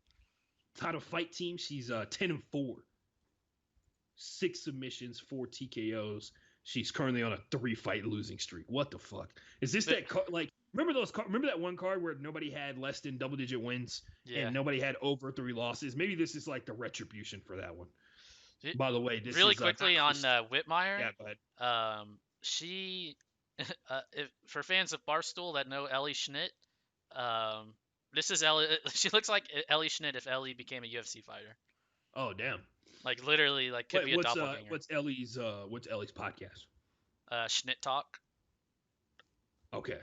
I don't know if she does. I don't know if she does it anymore though. Is she one of the ones that got pulled? I think she's one of the ones that nobody knows what happened. She is very vocal about certain things, and yeah. I don't think I've seen an episode since she started saying that Black Lives Matter. I'll just put it that way. And I am a huge Ellie Schnitt fan. Huge. I'm another one of my stands is Ellie Schnitt. I love Ellie. Out here simping. You can't have more than one, two. There's exceptions to the rule. Yeah, and speaking of exceptions to the rule, this is one of the corniest fight names in the game. This is not Christina. This is Christian Aguilera. Christian the Beast Aguilera. So yeah, Christian the Beast Aguilera. 14-6. You got 11 TKOs. He should have tried to get like a Christian Genie in a bottle Aguilera. See, sometimes you got to lean into the funny. Yeah, you got to lean into the funny name. But yeah, 3 straight wins from Christian Aguilera. He's on a 3-fight win streak. He's got 11 TKOs. His opponent is Sean Brady, who's from Philadelphia, Pennsylvania. He is 12-0 in his young MMA career. So shout out to Sean Brady. No nickname? No. Oh, and we got one here. Familiar name. Alex Bruce Leroy Caceres. Nice. Remember him? I think we picked him once, didn't we? Picked him once. He's from Miami, Florida. He fights out of the MMA lab. 16-12 journeyman, if there ever was one, when it comes to MMA, ladies and gentlemen. That is Alex Bruce Leroy Caceres. He's fighting Austin Springer. He doesn't have a nickname. Huh? You should. Mine says Giga Chikadze. Maybe they pulled him. Oh. Is it Gegard Mousasi? No. That would be wild. Gigachikadze. Hold on a second here. Let me might have a sudden change. Oh yeah, you're okay. So he got pulled in. Austin Springer is stepping in to fight Alex. Okay, got it. Austin Springer. Oh wow, a guy that I know. Like, I'm actually Facebook friends with this dude. Zach Cummings is fighting. Nice. Yeah, Zach Cummings, who does not have a nickname. He's from Springfield, Missouri. He's from Glory MMA, which is pretty prominent gym. He's 23-7 overall in his career. He does not have a nickname. He is fighting Alessio Manzo di Chicharito. I'm sorry, not Chicharito. It's Chirico. Okay. So go ahead and look that one up. That's Italian, by the way. Wait. So what you got? Manzo, Manzo. Don't know. Don't see too many. I'm not gonna lie. You don't see too many Italian MMA fighters, bro. Just saying. Manzo, Italian to English, means beef. beef. Beef, beef Alessio steer beef. or bumpkin. Maybe it means bull. No, I don't know. Alessio beef di He's Chirico. beefy. By the way, maybe just stick with Manzo. Maybe that's one where you just say it in its original language and it's a little bit more intimidating. Yeah. Oh, I think I know who this guy is. This is yes it is. Martyn. He missed his fight originally. Maki Coconut Bombs Pitolo is Oh, he's back. back. Yes, here he is. The West Oahu MMA fighter. He is from the Little Island in Hawaii. So check him out. 13-6, 7 TKOs, 3 submissions, and 3 decisions. I've said coconut bombs far too many times in quarantine, ladies and gentlemen. A lot more times than I'm actually proud to say I have. You're gonna have to translate this one, Martyn. He's 7-0, so this guy's pretty impressive. It's Impa Chishilobo Kasanganye. So the nickname is spelled Tshilobo, and I know I brutalized that. Tshilobo. By the way, if you're in the chat on Twitch, you feel free to write your favorite nickname that you're hearing so far and give us your nickname picks and see if you can outduke Martyn, who, by the way, went 3-1 last week. If it were not for the fight of the night being the main event, and to be honest with you, man, Frankie Edgar's was looking good. Yeah, he did. That was a great. What was it? Another fighter that's won in 3 different divisions. Oh yeah, another fighter, 3 different divisions with the dub. You find out what the nickname means? Yeah, I'm looking at it right now. Firmness, agreeableness, and inventiveness. Is he Nigerian? No, he's from Charlotte. Okay, I don't know. If you want to pick that one, you pick that one. I have a feeling I know exactly where this young man is from. Yes, I do. This is Magomed Ankalev, who is going to win this fight. Does he have a nickname? Reasons. Tell me he's got a nickname. He does not. That's a free win right there. He does not. That's a freeze. I need that dub, man. What you doing? He's 13-1. I'm assuming the one guy who submitted him is no longer with us. That or he's also from Dagestan. Yeah. Or he's also from Dagestan. Yeah. Oh man. Oh, this is tempting. Ion, this is his opponent. Ion the Hulk Kutalaba. Nope. He's like, nope, not even. See, he wants to pick it. He just doesn't want to pick against Dagestan. he just don't want to pick against.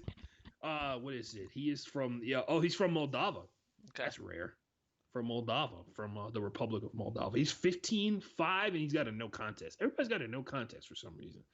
15-5 and a no contest. So shout out to him. This next one, familiar name. Ricardo the Bully Lamas. Ricardo Lamas. Nice. From Chicago, Illinois. Yeah, top-notch fitness, 19-8 on his career. One of the vets of the UFC, to be honest with you. And he's going against Bill Senor Perfecto Alego. Senor Perfecto? Senor Perfecto Alego. Algio. Maybe that's how you say it. Hold on, say it. I'm trying to type it Bill in. Senor Perfecto Algio. Algeo is the last name. He's a Muay Thai fighter, by the way. 13-4. Okay. 6 submissions, 4. He's got 6 submissions and 4 decision wins. He is actually, Martyn. He was on a 4-fight win streak until he fought Brendan Longhane in 2019. Now he's got, let's see, out of his last 6 fights, he's won 5. It's pretty good. Pretty good. Not bad. Don't know about the nickname. Not bad. Alex Grasso. Mexico's own. She's from Martyn. She's from real Mexico. She's from Guadalajara, Jalisco, Mexico. One of the parts that people, if you're from Texas, you know what the deal is down there. 11-3, 7. She's got 7 decision wins. She's from Lobo Gym MMA.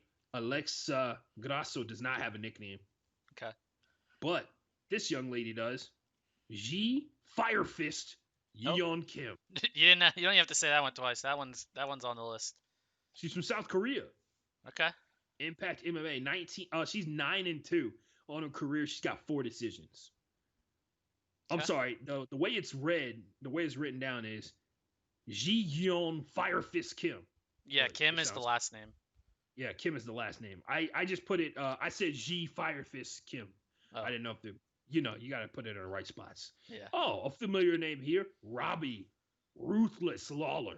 Oh, Robbie Lawler, the California boy from Sanford MMA, 28-14 overall. Very familiar name if you're an MMA guy. And yep. then another familiar name, Neil, the Haitian sensation Magny. That's like one of those old school fancy boxing nicknames there. Neil Doesn't he have? Magny. Sorry, go ahead. No, go ahead. Doesn't he have like the most fights in UFC history or something like that? He's 23-7. I don't think he has most fights. I could have swore, like maybe it's in his weight class. There was some weird stat they put out the last time we saw him fight, and it Maybe it's had the to most do decision wins maybe. because he's got 13, which is Oh a damn. lot.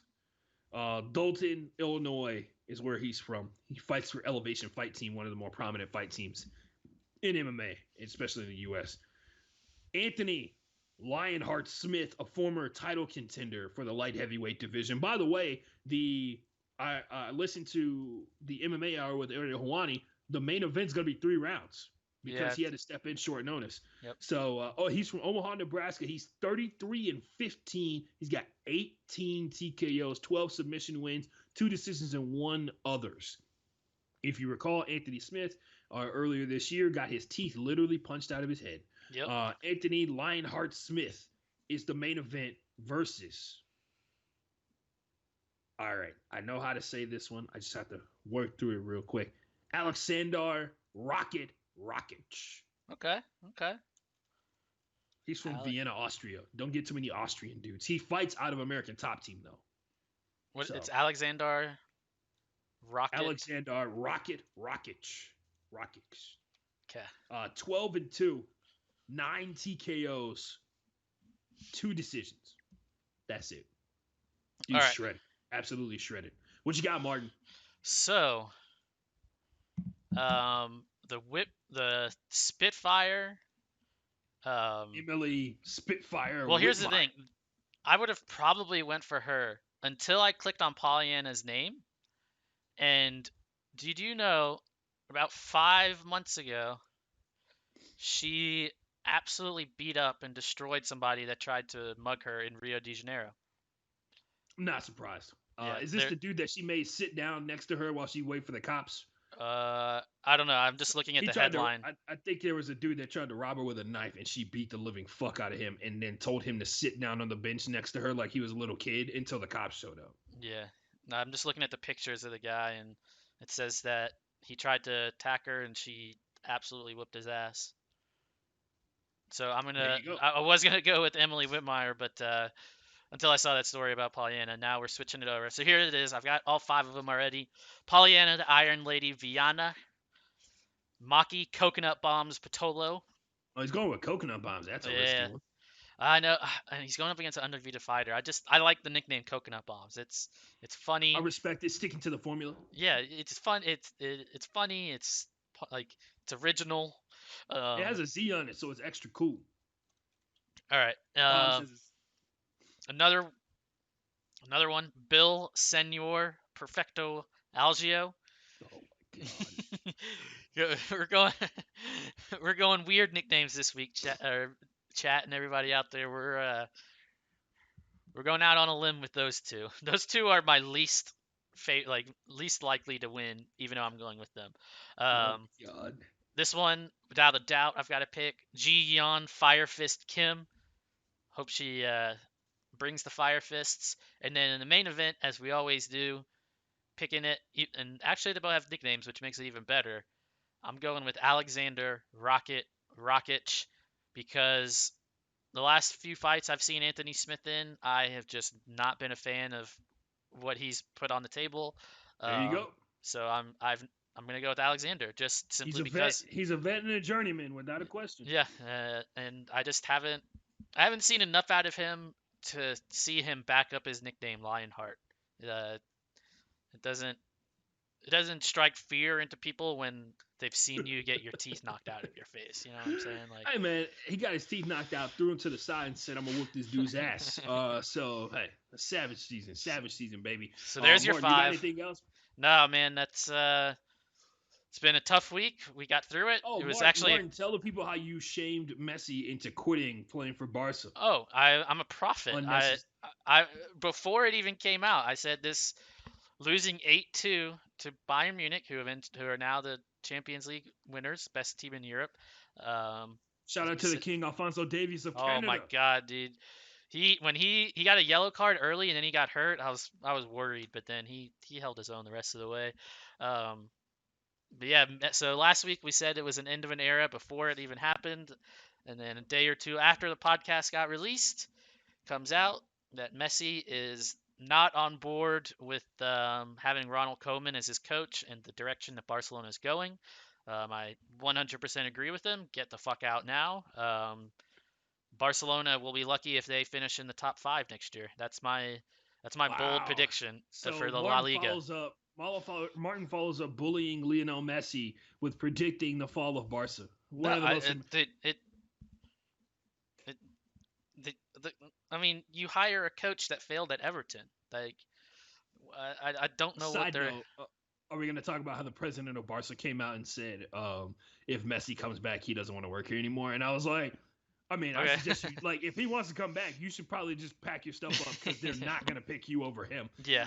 So anyway, But yeah, I'm patting that myself on the back right now. I'm a prophet. I called that one before it Martin was happened. also almost worst of the worst, but the bots were just too heavy on the internet, ladies and gentlemen. So So Messi wants to go to Man City, which is really funny because the one thing that came out when it was announced that Messi wanted to leave Barcelona was how could any club in Europe buy him and also take or be he has no in transfer. line. He has a Well, fucking contract where he has no transfer fee. the thing is, there's financial fair play. The thing that Man City got in trouble for, and then Oh the yeah, courts were like, "Oh wait, no, you didn't actually do any." Like, so the joke is like, it's just funny that he wants to go to Man City, the team that got in trouble for breaking financial fair play rules, and then it getting reversed, even though they broke the rules. Um, he wants to go there, and uh, if he goes to Man City, it's not going to do anything for me personally. Um, Man City's sounds gonna. like Martin just predicted that Messi is washed. No, Anyway, it's not that that's how mess. we're I mean, leaving the yeah, show. yep. Thanks everybody. Martin just called Messi washed, Oh, and yep, that's how we're gonna leave this yep. one. Martin, shout out to you. Thanks for coming on the show, man. Make sure you guys download the Thrive Fantasy app. Use the promo code BrokeBoy. You put $20 in on your initial deposit, you get $20 back. Only one thing left to say. Follow me on Instagram at The Astor Forever. Follow Martin on Twitter at Martyn Pape, MartynPap_. Follow me on Twitter, FB_playbook. And wash your hands, wash your asses, and go home. I'm sorry. Stay home, Roger.